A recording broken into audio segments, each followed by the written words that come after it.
Hi, and welcome to the Tranquil Cottage Knits podcast. I'm your host, Michelle. You can find me on Ravelry as Tranquil Cottage, Instagram as Tranquil Cottage Knits, and you can find the blog at www.tranquilcottageknits.weebly.com. So hi, happy Sunday, and happy Easter. I hope everybody is having a wonderful day. It is absolutely lovely weather here today, and I am so excited to be outside and to get the opportunity to record. My hair is a hot frizzy mess today because I attempted to put some curl in it and I don't even know why. So let's see. This has been an interesting week. Last night, my husband took his best girl to the drive-in. And by best girl, I mean our dog Callie. She loves to go out anywhere, like anywhere in the car, her favorite thing in the world. Well, he takes her to the drive-in and she sits there and watches the movie with him. And it was just very, very sweet. I had no interest in seeing the movie that he wanted to see, so I was fine with not going. And they had a really good time. But poor Tucker, he thought he was abandoned and she was never coming back. And he spent like the first half hour just whining, staring at the door and crying, looking for his sister. It's really kind of pathetic, but sweet at the same time. Let's see. So as always, I am out in the backyard with my fun-loving companions, Tucker and Callie. Callie is my lab, Tucker is my shepherd, and it is just a gorgeous day out here in the Shenandoah Valley. The sun is hidden behind clouds. Excuse me. And the trees are starting to drop their pollen. There's a coating of green on my laptop screen. And I am now sneezing. I have actually had a horrendous cough for the last week, about week and a half, with some congestion. So I'm hoping that did not, that doesn't go any further. I had an invitation from my wonderful aunt to come have Easter dinner with them, and I opted not to go, just because I worry so much about getting her sick. And if this ends up being something, more than just a little cough, if it ends up developing into something, it's not anything I'd want to expose her to, so I opted not to go. A sad day. I haven't seen my family in so long, and I miss them so much. At the time when my mom passed away, I got to spend a lot of time with them, and now that I'm back in the swing with, working all the time and, just living so far away, I just never get to see them, and it's hard, sad. Anyway, so hopefully I'm going to get out there this spring. We'll make it happen. We'll figure it out. So let's see. What else has gone on?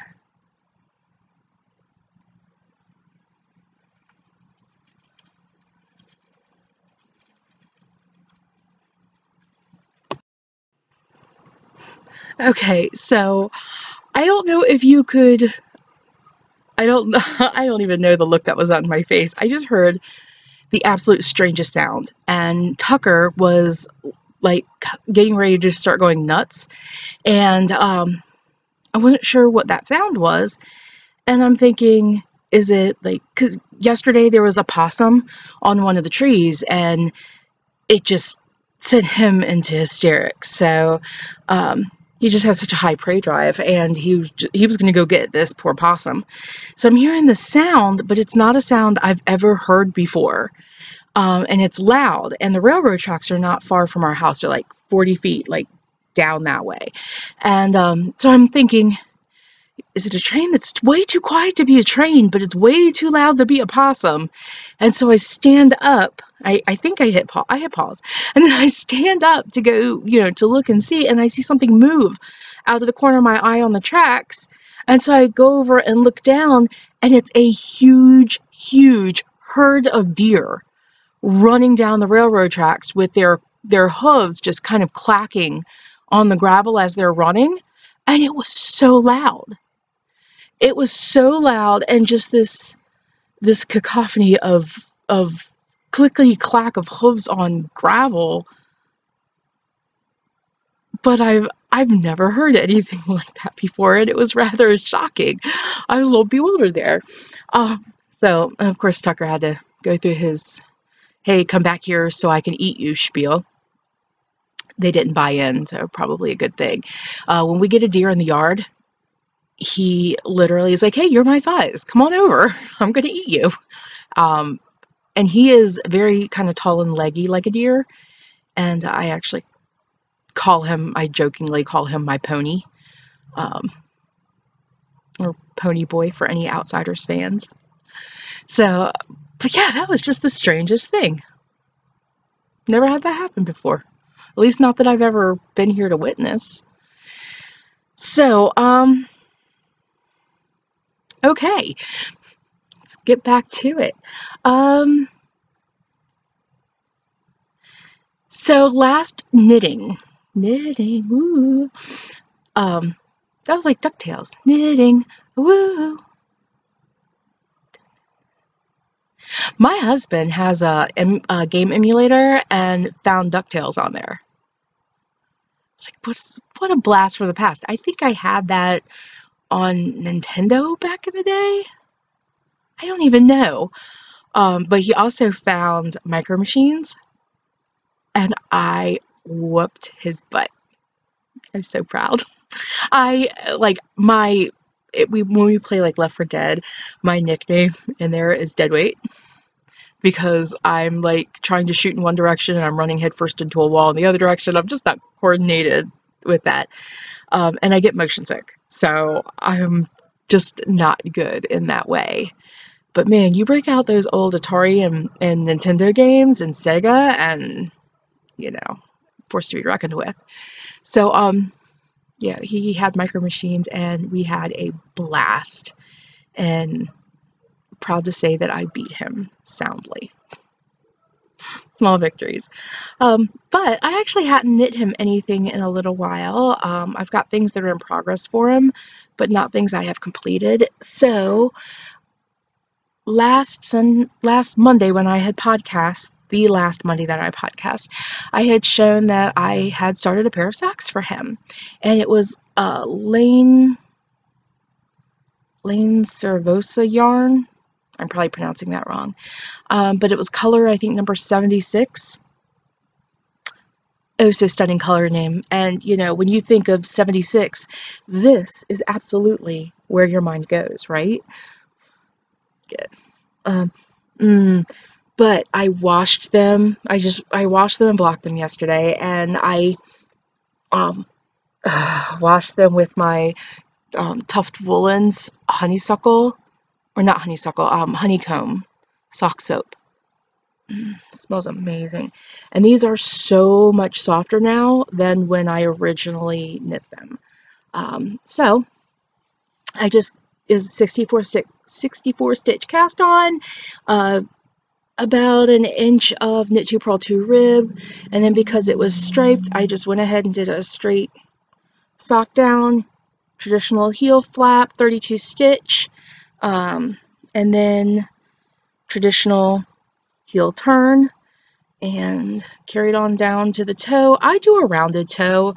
I have found a toe that works for me. It fits the way my foot is shaped and the way his foot is shaped, and essentially I get down to where the toes kind of start to curve in, and at that point I decrease 4 stitches every round. So if you consider the bottom of your foot to be the start of your round, I would decrease, I would do a knit 2 together, slip, slip, knit, go across the top of the foot, knit 2 together, slip, slip, knit, and then back to the beginning of the round. And then my next round, I just do a knit round. And then the following round would be another 4 stitch decrease round. So knit 2, 3 stitches before the end of the first needle, and then I do a knit 2 together, knit 1, turn my needles, do knit 1, slip, slip, knit across the top of the foot to the last 3, knit 2 together, knit 1, go to the final needle, knit 1, slip, slip, knit. They're playing. And then knit around. And I continue that way until I am down to 10 stitches. Once I get to 10 stitches, then I do my 4-stitch decrease every round until I get down to 6 stitches on each needle. So that's 12 stitches total across the top, 12 stitches total across the bottom, and at that point I Kitchener them together. And when you look at, I'll take one off, when you look at it, Tucker, when you look at it, you can't really tell so much that, like, you can't really see the spot where I start doing the double decreases. I can see it because it's right about here. But what it does is it makes kind of a very rounded toe, which fits him and I perfectly. I know some people have a longer front toe or first toe, front toe. I suppose they're all in the front, aren't they? If they're formed correctly. But yeah, so that is how I decrease my toe. That's how I did these socks, and they are giant man socks. They're not that big, but still. They're actually a bit too big for me, but he will love them. So, and they just smell so good. And I'm really glad that that yarn softened up so much, because I was a bit disappointed in, not disappointed in the yarn, disappointed that I was going to be giving my beloved husband such rough socks. But they ended up being much, much, much softer. And there's added dog hair for warmth. So, but that's it. And again, that was Lane something.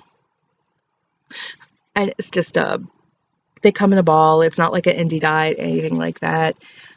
Just good old standard wear like iron sock yarn. So that is that. And so I mentioned in the last podcast that I had found a skein of yarn that I was super excited about, and it was Mustache Yarns in the apple picking colorway. And I had completely forgotten that I had gotten that kit. And so I was super excited. I loved the colors, and so as soon as I bound off his socks, I cast a pair on for me. Now these are, I don't want to say backburnered, but I have another knit that I've cast on, so these are not getting the single attention that I was able to give Justin's socks. So, but tell me this is not the most glorious colorway. So pretty. And again, this is Mustache Yarns in the apple picking colorway. And I just love, I did the heel, see if you can see the pretty colors in that heel. And so, again, I cast on 64 stitches. I carried my 2x2 ribbing through one whole yarn repeat. So the white or the gray, this gray tonal, and then through a section of the color. And then when I got to the next gray tonal is when I went ahead and just started with the foot, or I'm sorry, started with my leg. And then I did the exact same thing, standard 32 stitch heel flap with a standard turn. Nothing fancy here, nothing crazy, nothing wonky. But I love the way the stripes are coming out. I did war with myself if I wanted to get a separate color and do a contrasting heel to make this yarn stretch further, because I was counting the repeats in the skein, and I could, if I did contrasting heels and toes, theoretically get a pair out of each skein, because I'm not making these terribly tall. But I decided I was going to go ahead, knit through, and do a single pair for me. And then with what I have left, I think because this yarn is just so glorious, and to me, see if you get this, to me, it's gray days, you know, where you have your darker days, maybe lackluster, nothing special, and then all of a sudden you just have bright, beautiful things that are coming from them. So you're going from these gray days into the beautiful days. And I just think that for my square to send for the Sister Survivor blanket project that the Thistle Hollow, Evelyn from the Thistle Hollow, is hosting, I just think that that would be cool symbology to send with my square, or kind of cool thoughts to knit into my square as I'm making it. So that's what I think I am going to do with my extras. We'll see. If I end up getting a full sock out of, or a full pair out of this one, I may have to knit myself another pair with contrasting heels and toes. I might. And I have like the perfect colorway for heels and toes. So anyway, we'll see how that's going to go. The reason that these socks are kind of backburnered, maybe my carry-along project, is because Helen from Curious Handmade, who is Hell's Bells on Ravelry, is doing a impressionist knit-along. And I love art, and Impressionism is not my favorite style. I go figure. I am solidly a pre-Raphaelite girl. I love Waterhouse and Leighton, and that style just appeals to me so much. But I would have to say, after neoclassic and pre-Raphaelite art, my next favorite would probably be Impressionism. So I love the play on light, how most of Impressionist art is these small brushstrokes that convey movement of light, that convey what I strive for in photography and things like that, which is to document an item or a person, to document a subject's relationship with light. And I love that so much. So I want to show you the photo that inspired my colorway choice for this yarn. So I pulled up the color choice, or the painting that inspired my color choice for the yarn. And then I proceeded to have a very, very detailed, in-depth conversation with you regarding that photo and my choice and how I thought it would go, and realized I wasn't recording any of that. None of it. So hopefully you'll be able to see this. But this is the painting, and it is in teals, and it's got like these like lighter minty colors, and then where the light is shining in the water, it's actually kind of like creamy white. It's just really beautiful. It's called Moonlight, and it's by Child Hassam, and it is so pretty to me. And so these are the colors I wanted to use. So having said that, what I chose was, let's see, this color, which is a cream with pops of this teal and the brown. So it's the cream with the pops of the teal that is the water, and the brown that is the rocks from that painting. And then this is and this yarn is Three Irish Girls in, I believe, Yukon colorway. This is Wonderland Yarns Marianne, in the colorway I will not remember the name of. But it is like a mint green with pops of teal and a shamrock green and brown. See if I can get that to read true out here. Sometimes if I cover up the camera, nope. But these two are pretty darn different, right? There's a lot of contrast there until you get into my knitting. The third color is this, which is the teal that is in these two.